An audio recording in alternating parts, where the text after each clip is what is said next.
Hi, I'm Reggie Ponder, the Real Critic, and this is the Real Critic Roundtable, where African American critics come to discuss, debate, and have some fun. Got my friend here as usual. It's Katia Woods from cupofsoulshow.com. If you don't know, you better ask somebody. And you know, I'm getting kind of tired of saying cupofsoulshow.com because the girl is writing for everybody. We'll get into this a little later, but she doing international pieces, and I mean, and soon it's gonna be like I'm gonna have to call her agent to see if I could book her for this session. This is getting to be too much. Congrats, Kati, on this, on the fact that you are writing for a lot of people, and you writing on a lot of things from food to movies. Girl, you killing it. It is a blessing. But I always tell people when you are your authentic self and you talk about things you actually love in real life, sometimes your universe gives you a little gift and a hug and lets you merge the two. And I feel like um, talking about food is not hard for me, and talking about wine is not a stretch. So we are on that, and I just feel like Well, hold it. But I see, just think you have to be yourself. As long as you are your authentic self and you let people know that this is your standard, then you can have the career that you want. Am I writing about everything that I want to yet? No, but no, but hold I up, can say hold put up. it out there though. I got to jump in here because if you're not writing about everything you want to write about, you are coming pretty darn close. We get, I'm not gonna. I'm hold not on, gonna you get to say. write about you and your daughter, you get to write about food, you get to write about wine, you get to write about music, you get to write about film. The only thing you haven't written about is Kevin. So I'm just like, that's it, I girl. think. Listen.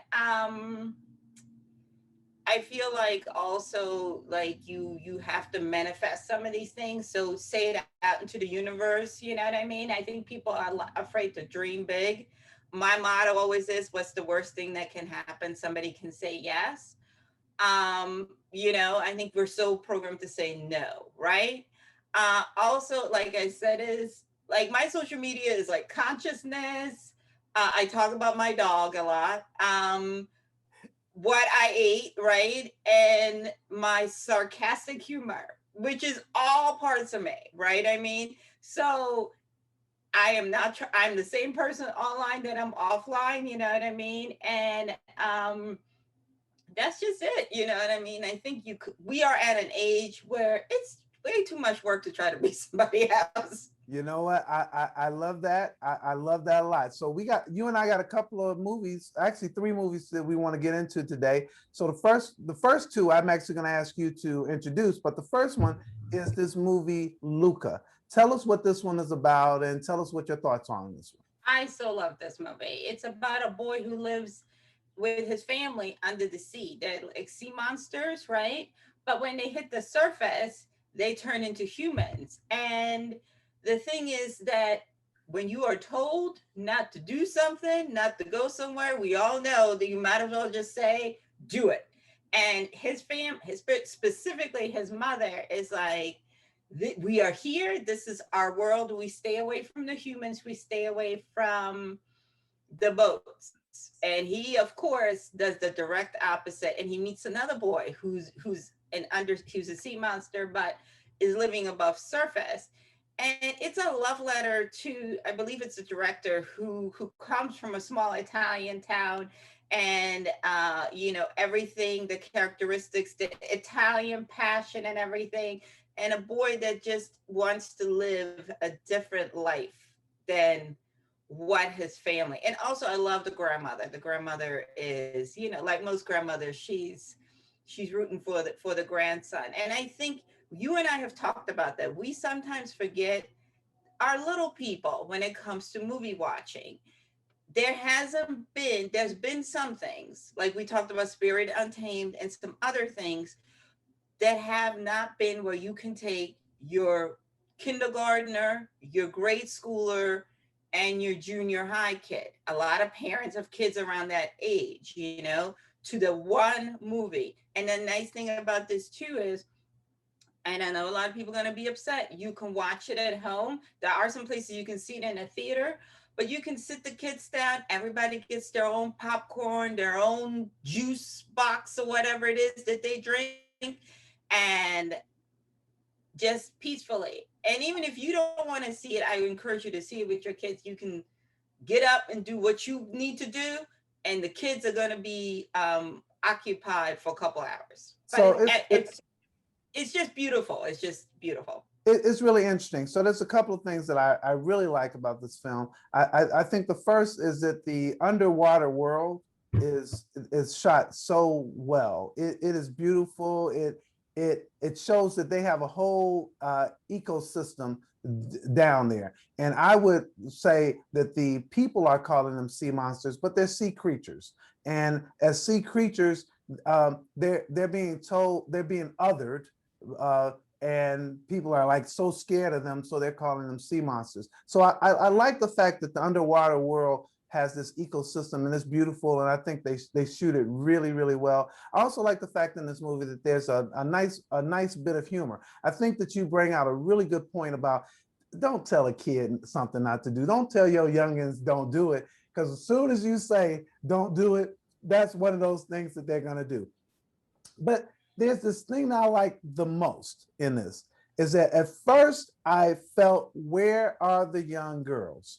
So when you first see this, you see a young boy and he meets another young boy, and I just felt it wasn't inclusive enough, and they got me because they do have a major character in here who's a young girl, and I think this speaks to your point about being able to speak to a whole lot of other people. And then, while this is not a preachy movie, it's not a preachy movie at all. This movie is really about inclusivity, though, is that it really is about how do you include people, from kids including each other because they were being bullied, and that piece, from humans including sea creatures and not othering them, for that piece. It's also, since you've been writing about food and all that, it's a nice piece. It's not a food show, but it does show It's the food. also, yeah. I, It it does. has, but you have to though, because it's Italy and it's near water. So how can you not include food? And the other thing too is it's also about overcoming your fears. You know, the mother made it all seem like they're the boogie people and you're going to die in the worst of the worst. And I think as parents, the lesson there is for the grown-ups is, do not instill your fears into your children, right? We have a whole adult population that don't swim because their parents were afraid to swim or whatever else that there is. You know what I mean? So I think part of being a parent is being like, this is my crutch, but let me not pass that on to my child. I love that. And the I love animation that. is, listen, I if love Disney that. and Pixar can't give you great animation, we have problems. That Right. is that is You their thing. you making And me I think love of, the cuteness. Though but I also think there is the thing that they do better than their competitors, and some other ones are starting to catch up a little bit. Is, even though, let's say, these are all sea creatures, there are distinctive characteristics that they put into each character that mirror the voice actor. So you kind of like see, as, because I think they do the voice first and then they do the animation, and they kind of like see how some of these expressions are, and you could totally tell when certain people were talking who it was by that, and that's what makes it more unique and more personalized, instead of having everybody, be carbon copy. And I just think, again, this is a lovely love letter to that region of Italy. And again, we need some joy. yeah. I want to bring out a couple of two more points, and then we'll move on to our next film.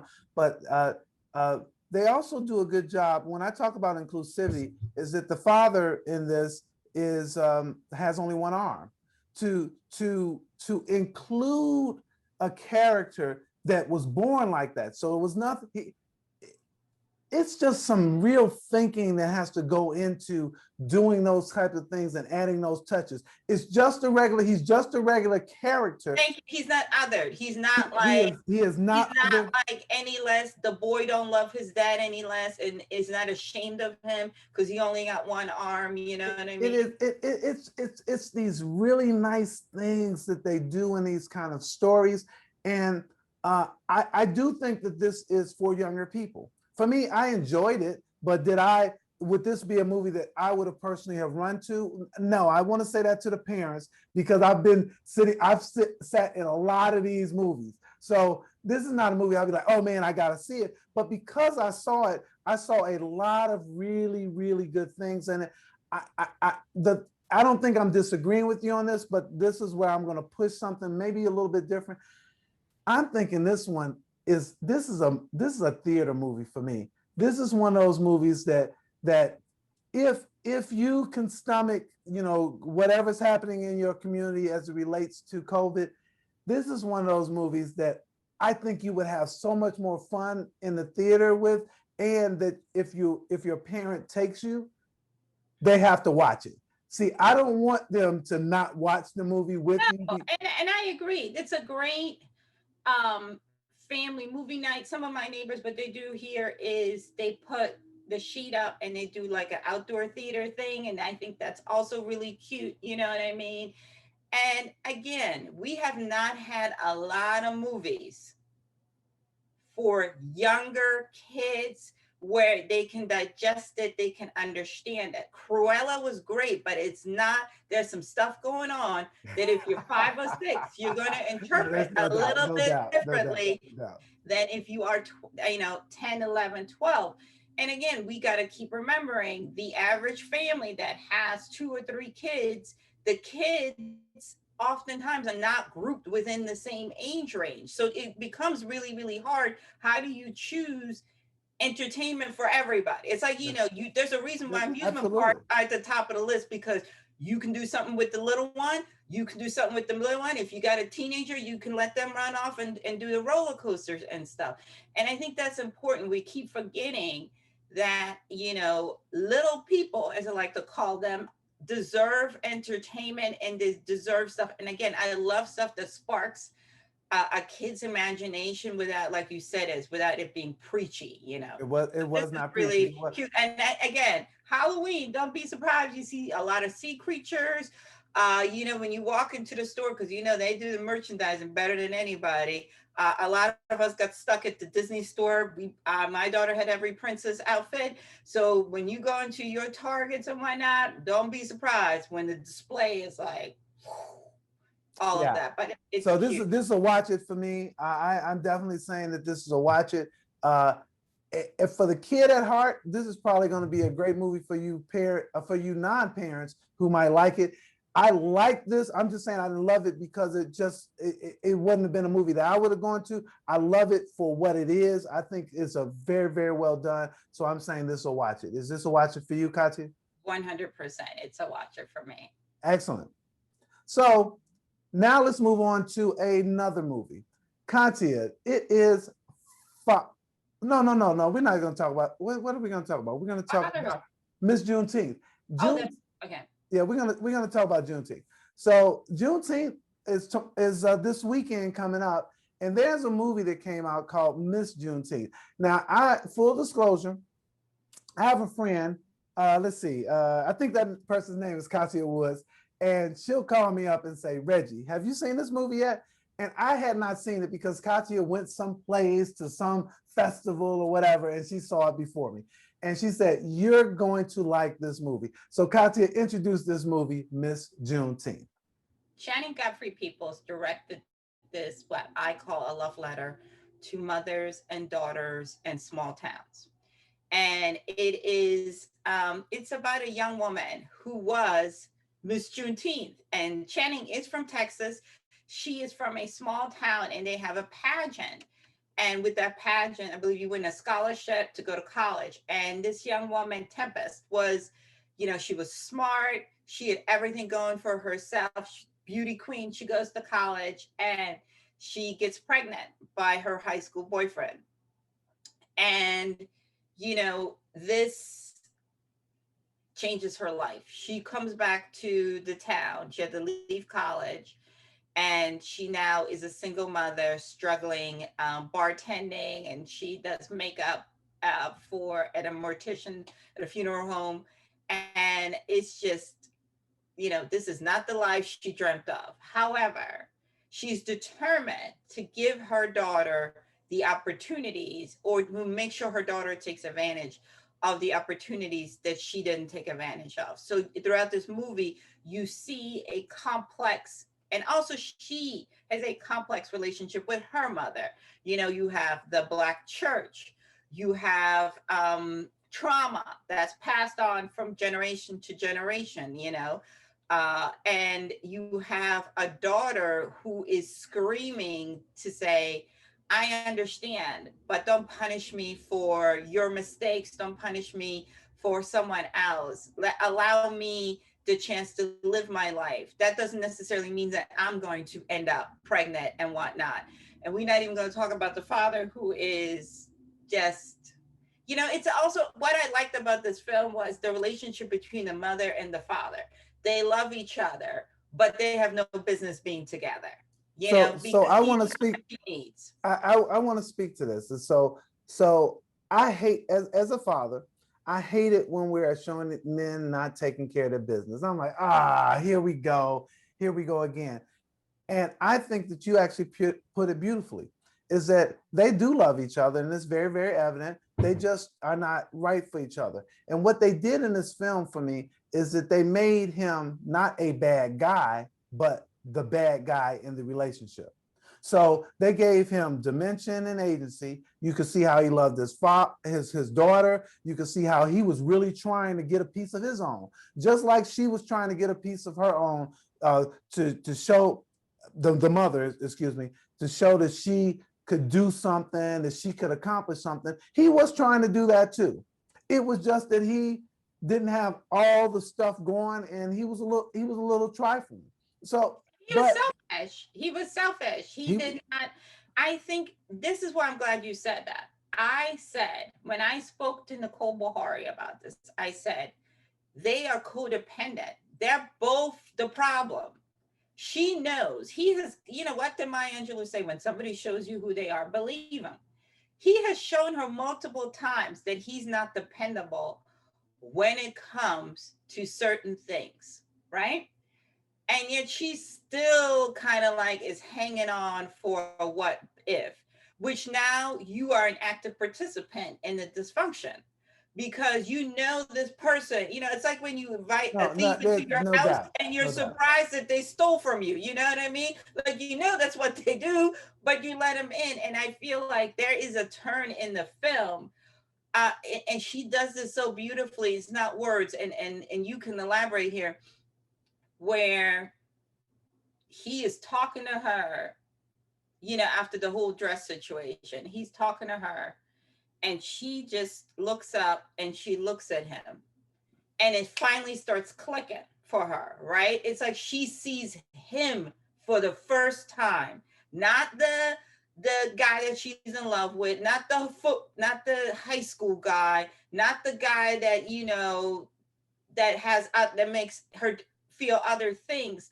She sees him, all of him. It's so And then she does, and you know what? Because she's not arguing with him, she kind of puts her hands on his chest. Is kind of like, and you're like in the audience, right? When you're watching, you're like, yes, it's about time. so I actually saw that a little bit differently though. Go I ahead. saw I saw her seeing herself. I think that at that point in time, she actually saw that she was not doing right by her, that she wasn't doing right by her daughter, that Oh, she, yeah. she that put her she put herself and her daughter first, which she was not doing before. Is that she was like, man, I dig this dude. I really, really dig this dude, but I can't. But let's get into the title a little bit. Is that the title is Miss Juneteenth. So people might think when you watch this film that this is a film that's talking about Juneteenth. It is, but it isn't. It really is the story, the trial and tribulation of a mother trying to figure out how to get through life's challenges. And they do it so effortlessly by the incorporation of the Juneteenth pageant. And with the Juneteenth pageant, yes, you learn about what Juneteenth is and all that. But again, we had just talked about this with Luca. This is not a preachy film. This is not a film that's preachy like Juneteenth happened on this day. You get that. It's also a celebration of a Black town. And but we forgot to talk about something very important. You and I have had this discussion about us not seeing Black people depicted in the South celebrating Black cowboys, rodeos, all that culture. And we get it. We get it all of that in there. And it's not like you said, it's not a historic, it's just a part of their lives. Because the other part, especially with all this stuff going on with the Tulsa massacre, we don't talk enough about small Black towns where people are close, where there's communion, there's community, where, you know, like that bar, like she talked about Channing, and it's a real bar where everybody knows each other. No, you can't get no martini, and that's okay. You get a cold beer and a shot and some good barbecue and music on the jukebox. That's what it is. So this is so interesting. It's really great. I love this is because some people might not like this movie. And let me tell you why I think some people might not like this movie. Because this is a no frills movie. There's no explosions. There's not even explosions in the relationship per se. There's one little time where there's a little argument or whatever, but there is just life.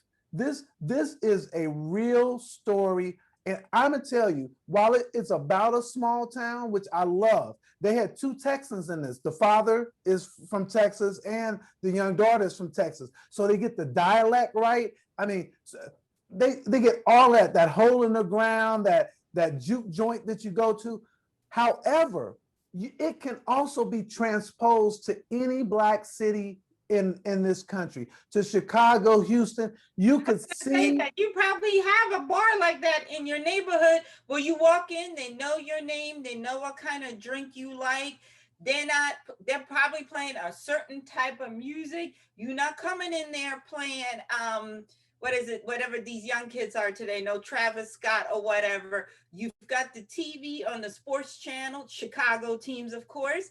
And it's just the familiarity. And it's again, nothing wrong with the fancy drinks. I like my fruity drink, right. But it's nice to go to a bar where everything is simple and it is for the neighborhood, and you kind of like it's an extension almost like of barbershop culture. So I got to get in two more things about this. One is that I know you're going to speak about this a little bit, but one about the mother-daughter relationship is that I could not stand that girl. I could not stand that girl. I could not stand that girl.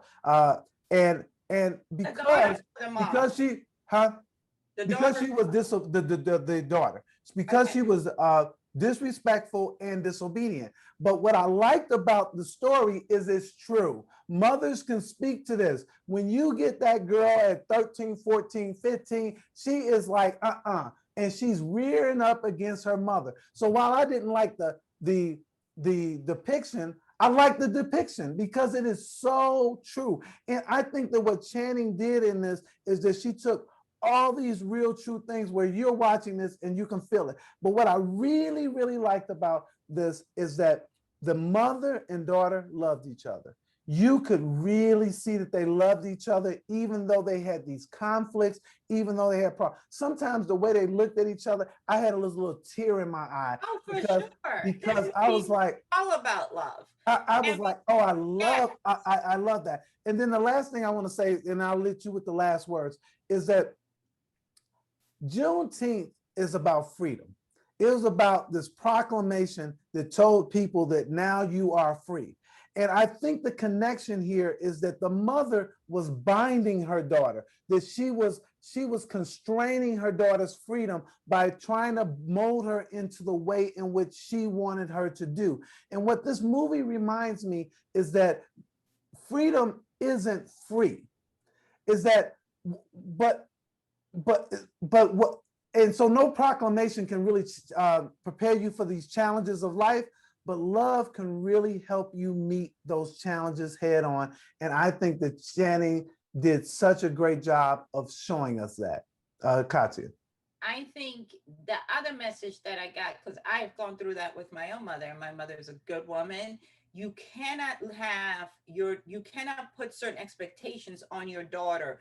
It's not your children's job to fulfill your unfulfilled dreams. That's your thing. You can't make, and I felt like part of the reason probably why I felt a little bit different looking at the daughter is because the mother never asked her until later what she wanted. She just assumed, or she presumed, that her daughter would do what she was supposed to do, but didn't get a chance to do. And I think that's why you had some of the rebellions. And I think too often as parents, not everybody, push, as we see that with sports, the dad couldn't play college football or basketball. So now the son is going to do it for him. We got to ask ourselves sometimes when we are doing these things for our kids, is it even something our kids want, or is this just us projecting our need onto our kids? I think it's very important to pay attention to your kids' body language and certain things, right? If your kid don't look happy out there in the basketball court, let your kid do something else. Maybe they want to play lacrosse. That's okay. You know what I mean? And I think the she's going through the whole pageant, right? She's not having a good time, and I'm like, Tempest, are you paying attention, or are you more caught on on what is, and also this again, projecting fear. Just because you did X, Y, and Z doesn't mean that she will.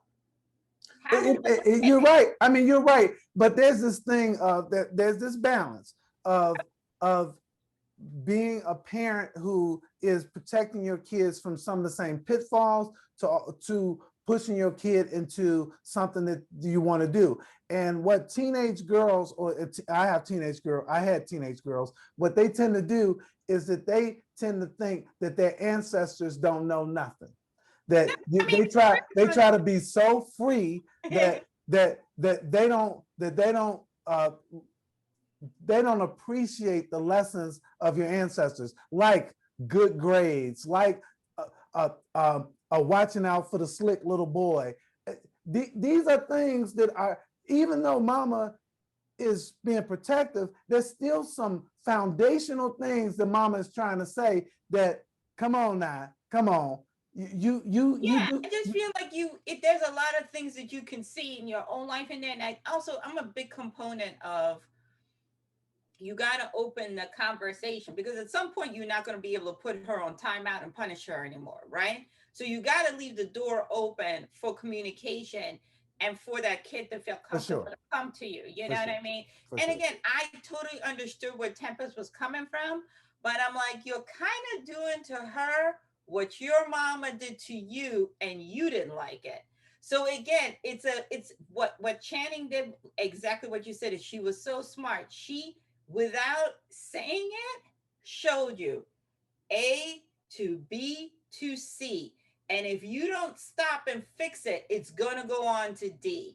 And mind you, Channing was not a mom when she was pregnant when she made this film.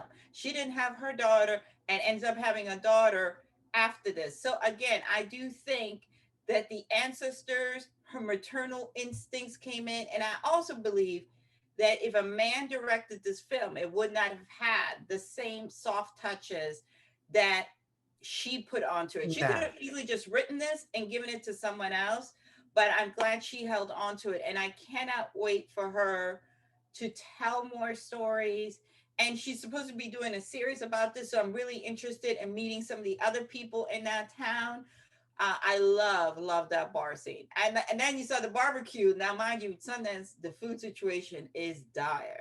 So I was sitting in that movie theater going like, some barbecue would be really great right about now. I don't want to give the end, but I will say that at the end where the daughter is eating a piece of barbecue, she eating that piece of barbecue like it's the last thing in life, boy. She killing it. So it's a watch it for me, and obviously it's a watch it for you. Grab your daughters if you have daughters like Reggie and I do. and watch this film, or with your mom, you know what I mean? And it's give it the love that this movie deserves. And because unfortunately it got lost in the pandemic a little bit.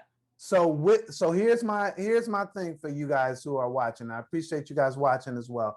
Is that this is during the time of Juneteenth, and the Juneteenth holiday has just been approved. So this is so appropriate for you to give some love to this movie. Please go out and check out Miss Juneteenth, and they can check it out. Where can they check this one out? They can go to the theaters. There is, if you go to Oh, right. Miss Juneteenth, right? There is a flyer that lists all the cities that are being re-released, including Chicago and Philadelphia, obviously New York and Los Angeles. And also, if you are not comfortable going to a theater, you can rent it or buy it on Apple. I was about to say Apple Music, but you know, iTunes. So you can do it there, and I believe it's like it's not that expensive. It's like $12.99. So And please do it. I'm just telling you, support Black movies, support this movie. It is a really, really good movie. All right, we're gonna move on because I know it's Juneteenth on Saturday, but the most important, well, it ain't an important day anyway.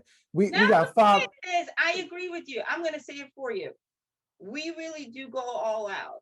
In our house, we don't do Mother's Day is huge and Father's Day is some barbecue. We just throw some hot dogs and hamburgers on the grill. I get a dinner lunch.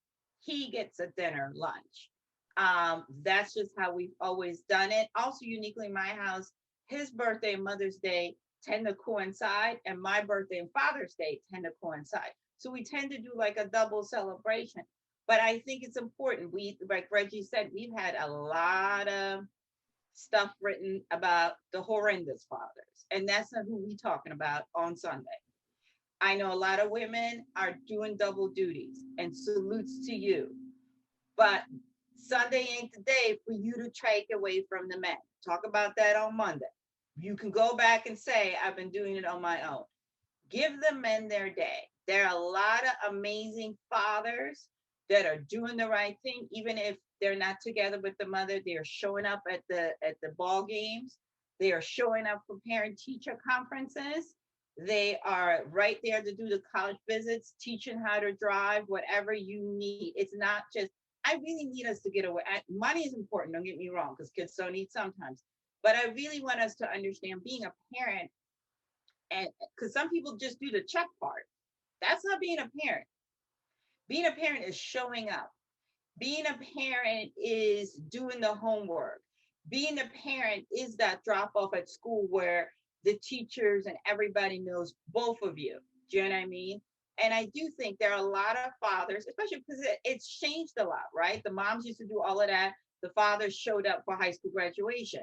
Not anymore. You have a lot of dads who are doing the drop offs, who are showing up for like homeroom dad, that are in there, you know, when you have certain things happen. The schools are doing a better job of having lunch with dad for Father's Day.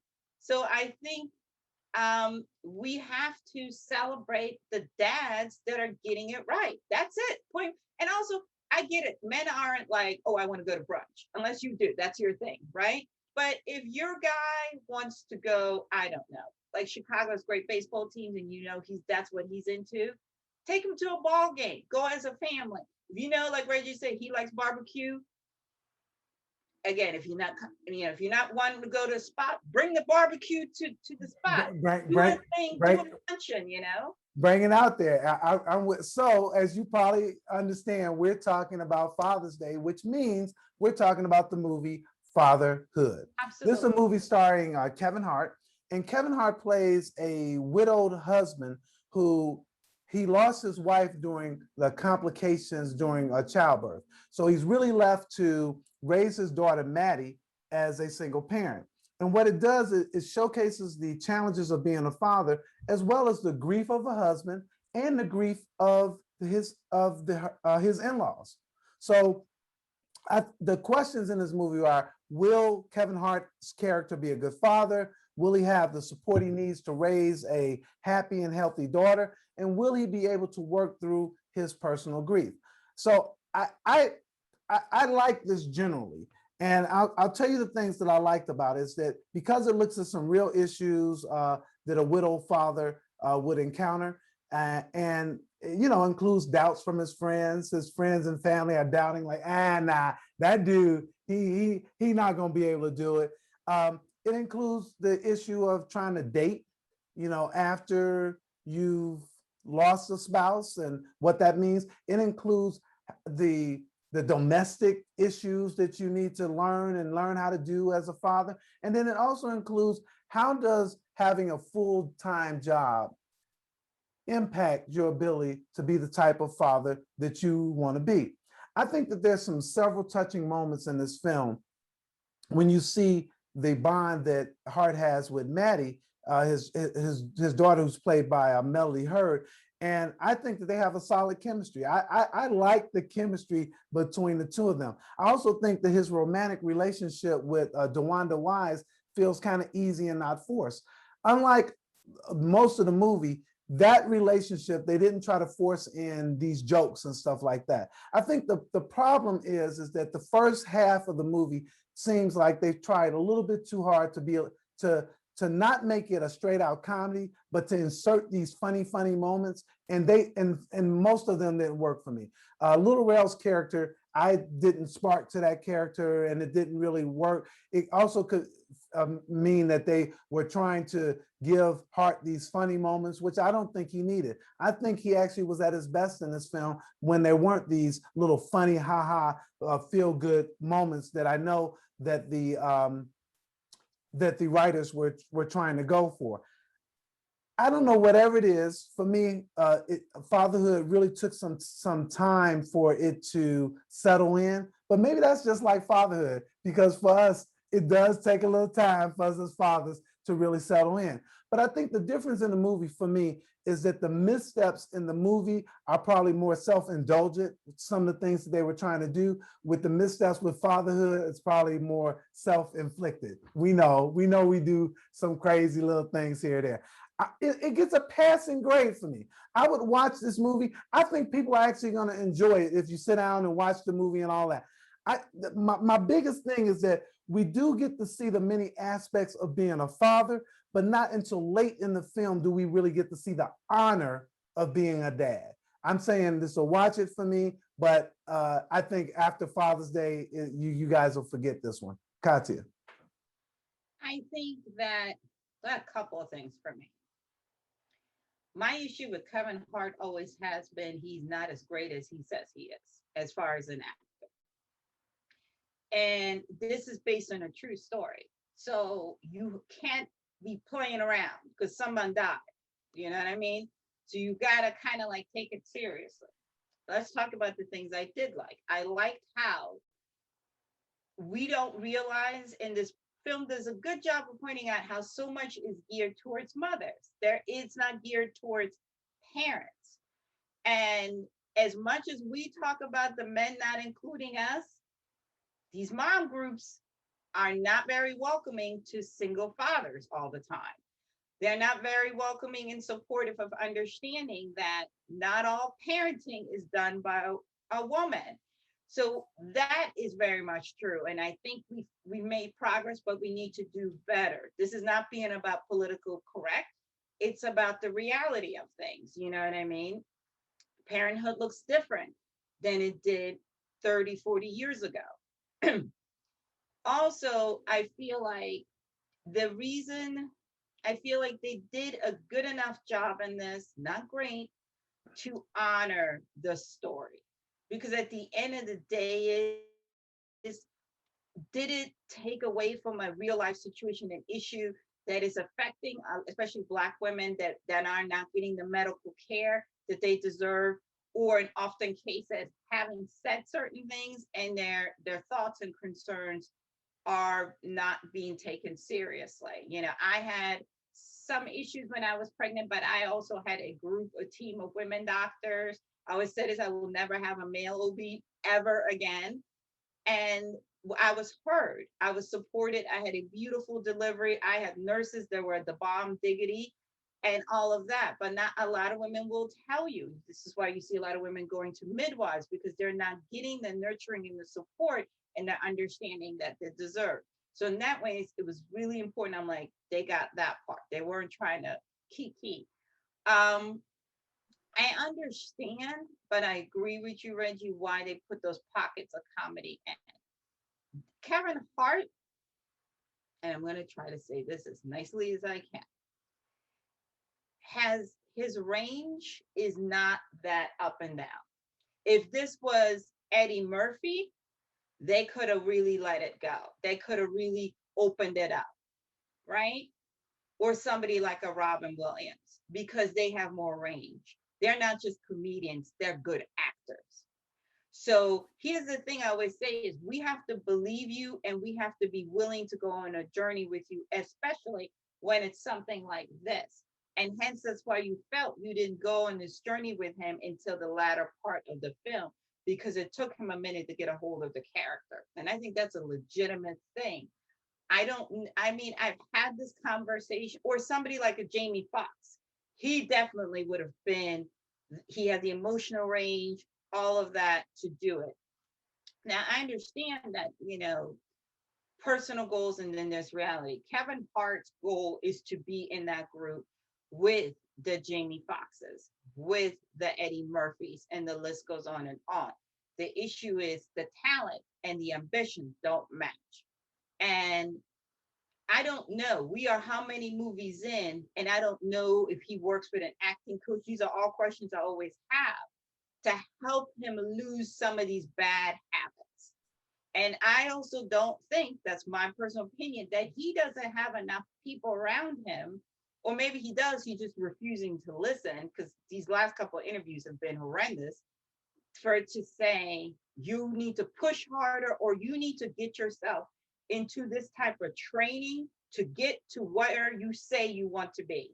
Because if you're going to continue to do more serious roles and you're in movies with people, like in this case, he got away with it because Little Rel is not, you know what I mean? He's not, you don't see the difference, but the little girl is really good. Yeah. So the little girl is good. So what I'll say to that is that there is this thing of, so you talked about it, the ambition versus the talent. See, I don't have a problem that he's trying these types of movies. I think he did an adequate job. I just think that also when you're writing these things, that the writers do a better job of protecting their actors. And in this one, I'm sorry, I don't think the writers did a great job of protecting. And I'm going to say this to you, not to cut you off. I don't think this is the writers. I think because Kevin Hart is a star and he comes with the star power and he signed this huge deal with Netflix, bless his heart, that, and he's also a producer. So you got a couple, when you are driving the boat, right? And I believe some of the people on his staff, don't correct me if I'm wrong, helped write this. When you got a lot of control, right?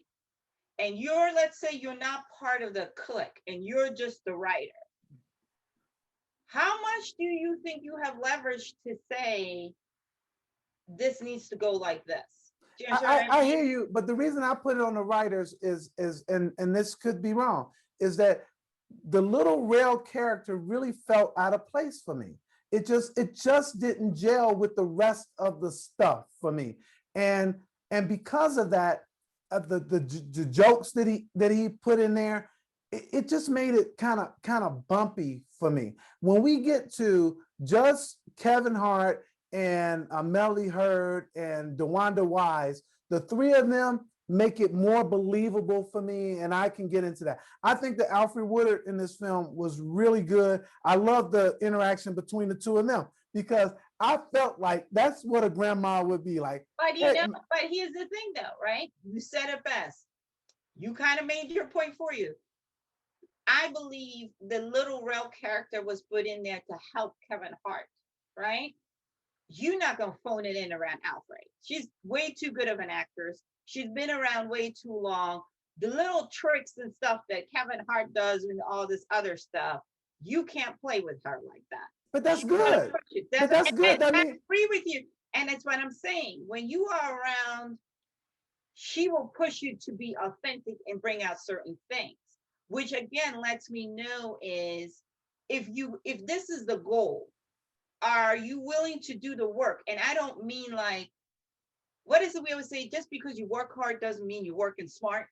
And to me, I feel like Kevin Hart equates, and I'm speaking for me, equates hard work as the same as having the talent and pushing. And I feel like that's working out, putting a lot of hours is a different muscle than the actors that we love, that we know they're going to go there, they're going to rip open their chest, is because they are willing to do the work where you're like, I'm going to leave me in the trailer and I'm going to embody everything about this. I am well, going to trust the process. And I feel like Kevin tries to control the process, not trust the process. And that's why we have these up and down performances.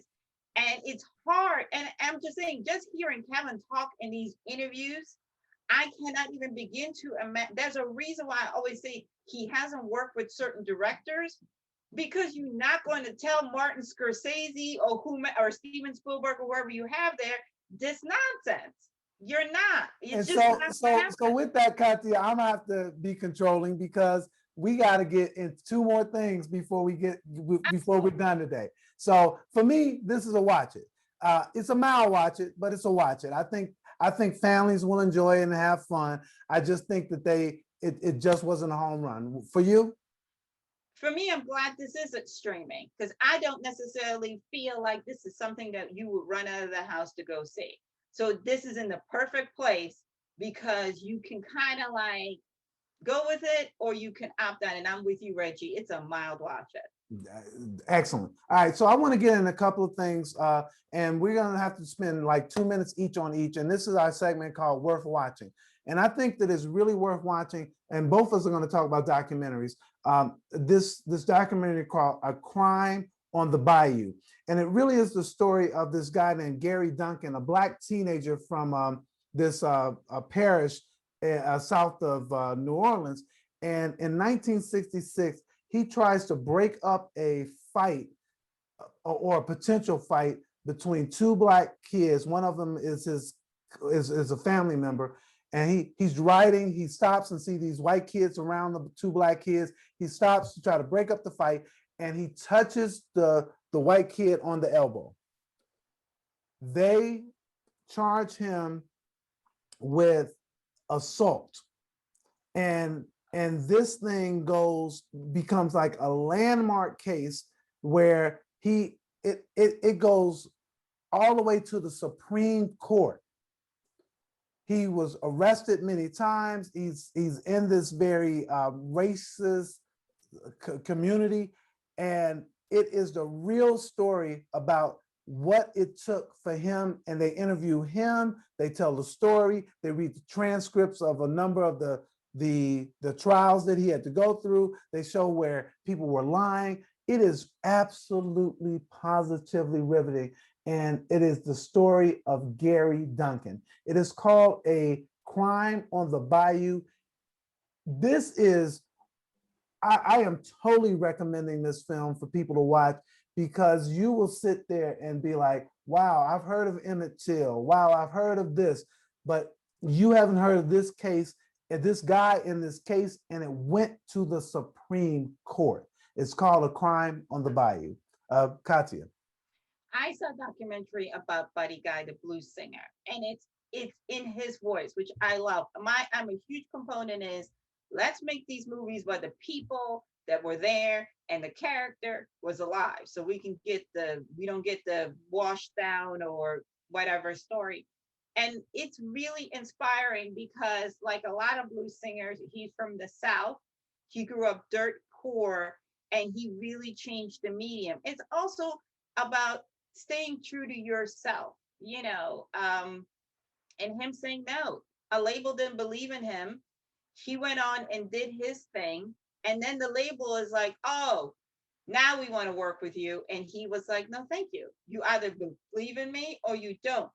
And the other part, before we move on, I want to say is it's a darn shame that people, there's something with Black music in this country. We don't like to give our people their flowers, right? Especially when it's non-traditional or comes draped in the color that you're more comfortable with.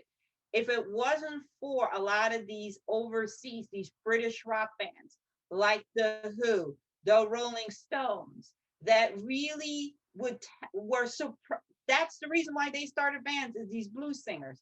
They came here to the United States and were absolutely mortified at the fact that these guys weren't bigger stars, that a lot of them had to work a full-time job during the week and then do the music on the weekend. And if it wasn't for a lot of these British fans mentioning their names, making sure that they work with them, bringing them abroad, we wouldn't, who knows where these folks would be. And we got to do a better job. I'm not talking about other people, I'm talking about us, Black people, of taking care of our elders and the foundation of the music. And I'm so glad that Buddy is telling his story. And he's very engaging, you know what I mean? And God, does he have beautiful skin? I'm just like, Buddy, like, you know what I mean? And What's he the name? What's the name of this one? What's the name? It's oh God, I gotta look it up, but it's Buddy Guy's story. It's playing at Tribeca, and I believe it will play at AFI Docs. But again, get our elders, get them down. We had a whole time where we weren't doing nothing. Call these folks up, and again, the artists that are talking about how he influenced them are not just Black artists, younger, like Gary Clark Jr.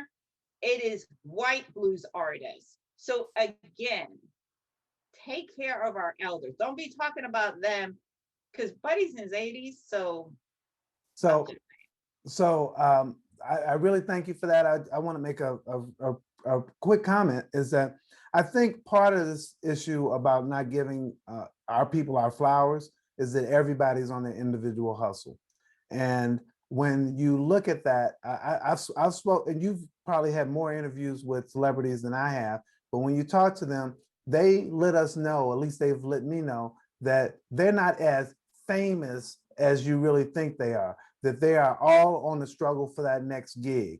And I believe because that's the case with Black people, period, is that sometimes we just keep it moving. It's like, what's the next thing to do? That don't mean that I disagree with you about giving the flowers. I do think that there's a real reason why that doesn't happen, because we're all doing what we do. How many of us have sat down with our elders and interviewed them and talked to them about family history and things of that nature? Not because we don't want to know it, not because we don't think it's important, not because we don't think they're important, just because we're struggling every day to get to the next thing. We got our own kids, we got our own struggles, we got our own stuff. I spoke to Blair Underwood about what was his passion project, and he told me one time that he said, look, I got a couple of passion projects, but I can't even think about those right now, because I got to do what I have to do before I can do what I want to do. And there's a lot of stuff that I just have to do. I got kids, I got family, I got this. So I really think that there's a real reason why this happens, beyond the fact that we're not appreciative of the accomplishments that these people have had. With that, go ahead. The name of the documentary, the Buddy Guy, The Blues Chase the Blues Away. Wow. Is that a nice title? It is. It really is. And Buddy is. Oh, he's really smart, and he wants to talk. I had a chance to interview him. He's so engaging that it's please check that out. Look, we don't have a lot of time, but I want to spend just 2 minutes because we have some other stuff that we need to do. You wrote this piece, this international piece. There's a lot of a pushback on In the Heights. And the pushback on In the Heights is about colorism and the ability to show the full spectrum of the Latinx community. And there's been a number of missteps, but what I'll tell you that I know, and then you'll talk about your piece just a bit, is that Lin-Manuel Miranda did come out with an apology saying he knew that he missed the mark. And eventually, I guess, Rita Moreno actually said that she understood that she missed the mark with some of her comments as well. I think that the cool thing about people like yourself is that you guys are bringing this issue to the forefront, because when you talk about the stuff that we need to do insular, this is one of those insular things that we need to do. Could you talk about your piece for a sec? Well, what I wanted to do is to give context why people were upset. You know, there are 26 countries in Latin America, right? And all of them have Black people because of the transatlantic slave trade, including Argentina, right? So there isn't anywhere, some countries have more. Brazil has the most, Colombia has a high population. And to be honest with you, this is really who we are. We are Native American, obviously. They were here first. We are African because of slavery. We have a large Asian population because of immigration. You know, Brazil has one of the highest Japanese immigrant groups in the whole world. I know a lot of people didn't know that. And European because they were the colonizers. Now, here's the thing: is I get this. A lot of people are like, why aren't Black people more at the forefront in these countries where they are the majority? Why are they on the lower totem? It's exactly kind of like Juneteenth. If you to be given your freedom but not given access and opportunity, you are not going to move upward, no matter how hard you work, because the people that are controlling things don't want to share the power. Also, you have to understand is in a lot of places in Latin America, there was a dictatorship. Brazil had one for 40 years.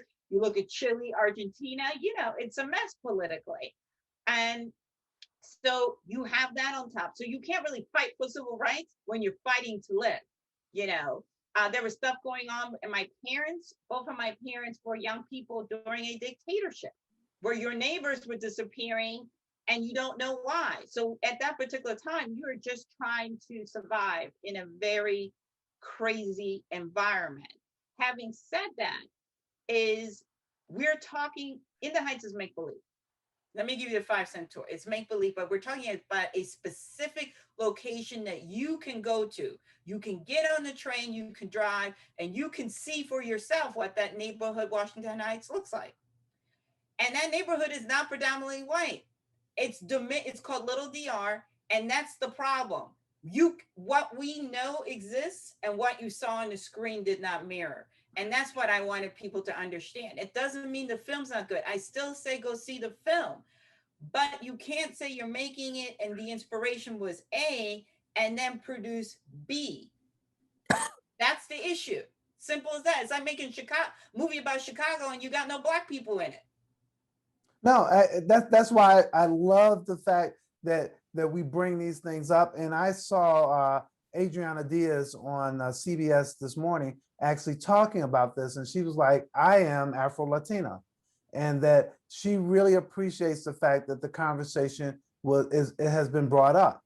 And I think it's a very important conversation. Where can people see this and delve a little bit more into, because you got a lot of facts and figures and stuff in this piece. So where can people check this out? It's Digital Spy. You can go to my social media, Katia_Woods on Twitter. I have a pin. And I hope, no, here's the thing. The last thing I want to say is that nobody wants this movie to fail. That is never my point. Here's the thing, you can love a thing and still critique it. It's like family. You got family that you love, but you're like, boo, you a mess. This needs to be fixed. That's basically what we're doing with this piece of work. And it's not just about Lynn, it's a bigger conversation. Every time we have a Latinx show, you can count on one hand the Afro-Latinx characters, co-stars. We are not part of the picture, but we're always asked to support in order to, avanza la raza, in order to advance the race, but we are not. When it's kind of like, that's why what Rita Moreno said hurt so much, because she was like, we're just now getting it. We have to wait. Well, Rita, we've been waiting. What's the thing James Baldwin said? My father's generation, my generation, my kids' generation, my nephews and nieces, we've all been waiting. How long do you want me to wait? No, it goes back to that whole saying, dream deferred. How many times do you have to have to do that. Well, again, I think this is a very important conversation. I'm really glad that you're out there speaking on it. I will say for the record as well is that I love this movie. I I love the music, the food, the environment. I love everything about this movie, and there's some things that still need to be fixed because there, if you're talking about Dominicans, if you're just talking about the Heights, period, you will see darker skinned people in the Heights. So thank you for bringing that up, and obviously we'll be talking about it more because this is not an issue that will go away. Hey, I'm Reggie Ponder, the Real Critic. This is the Real Critic Roundtable, where African American critics come to discuss, debate, and have some fun. We had all of that today, and we will see you guys next time.